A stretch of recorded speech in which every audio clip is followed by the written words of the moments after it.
after becoming the third player with a triple-double in Game 7 of the Finals, James is the first player to lead all players on both teams in points, rebounds, assists, steals, and blocks in any playoff series of any length. So now the question I ask you, Skip, Yep. should LeBron have been MVP? Stephen A. Smith, give me a moment here to explain myself. Obviously, it was a runaway train for the media to jump to the conclusion that LeBron James was MVP of this series. I get that because LeBron James was a freight train on the basketball court. I don't like how I'm hearing this. Okay, I don't like what I'm about to hear. You just gave me what LeBron's definition of MVP was. You know what he said when Steph won? And he said, well, obviously he was the best player, but maybe somebody else was more valuable. That's what happened in this series. I do not disagree that LeBron was the best player on the court.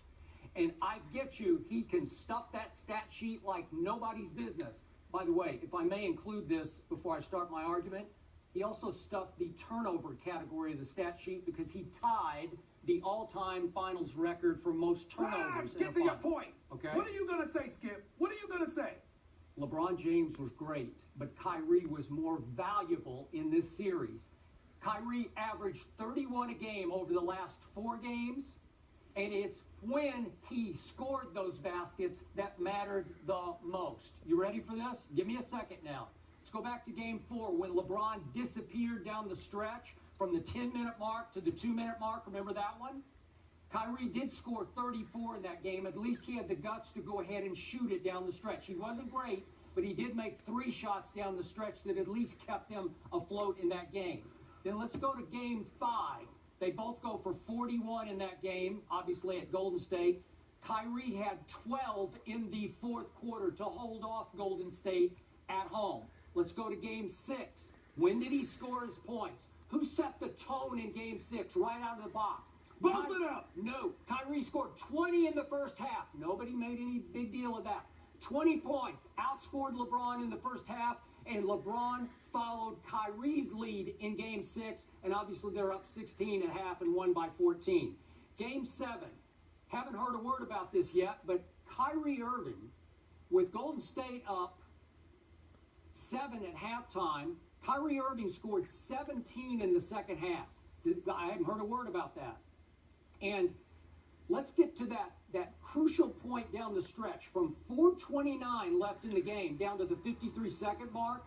Do you realize each team shot 6 times and missed all 6 shots?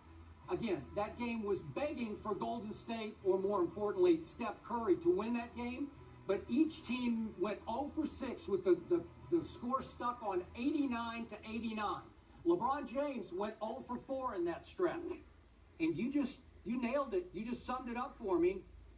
Kyrie Irving hit the shot heard round the world. With 53 seconds left, he shoots or launches a step back, fall away, deep 3 right in the face of Steph Curry that wins the first championship for Cleveland, Ohio in 52 years. I'm shocked because if his teammate were not LeBron James, we would be going crazy about that shot. But now, you made a big point about it, but I don't hear most people make a point because LeBron was the runaway MVP. That was the shot. And this is just me, and I can give you song and verse and chapter and verse of LeBron's history. That's not been his history to make shots like that. I have my doubts LeBron could have made that kind of shot under that kind of circumstance. You tell me all the time, Kyrie is the closer for this team. He closed that deal with an all-time great Game 7 late fourth quarter shot to win an NBA championship. And I feel sorry for him because he's not getting enough credit for it. And my final point to drive home my conclusion that he slightly deserves MVP, I don't think he's getting nearly enough credit for the defensive job he routinely kept doing on Steph Curry. He's the one chasing Steph on the perimeter. He was all over Steph, night after night after night. I would just sit back and marvel at how hard Kyrie played defense on the perimeter on Steph Curry. I think Kyrie took Steph out of his game, many plays in that 7-game series. So in the end, on value, when did you make the shots? When did you score your points? What were your contributions in fourth quarters? I would have given it to Kyrie, and I tweeted that immediately at the end of the game because that was a shot for the ages that he made. You know,